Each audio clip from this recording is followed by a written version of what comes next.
Hello, good morning everyone. So meron po tayong update today sa January 11, 2026. So meron po tayong steel dito ng Batangas, Rizal, Laguna, Quezon Province, Pampanga, Cavite, Tarlac, Antique, Aklan, Capiz, Occidental, Mindoro, Quirino, Isabela, Oriental, Mindoro, Abra, Nueva Ecija, Ifugao, La Union, Nueva Vizcaya, Baguio, Apayao, Ilocos Sur, Aurora, Camarines Sur, Benguet, Romblon at Sorsogon.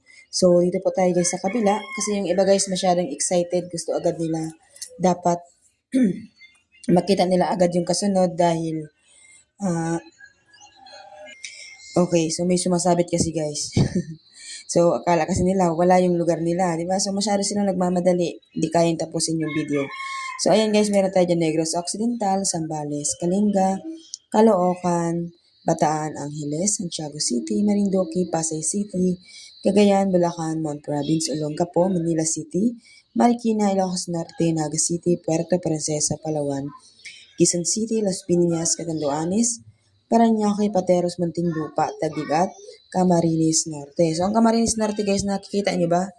Nakahiwalay na sumada. So, ibig sabihin, gagawa po tayo ng sarili niyang videos. Meron lang po kasi ako dyan guys, kakausapin. Okay, charot. Meron lang po ako yung pagsasabihan. Ayan. So, ito po guys ang ating sumadat today. Good luck everyone. Have a nice day.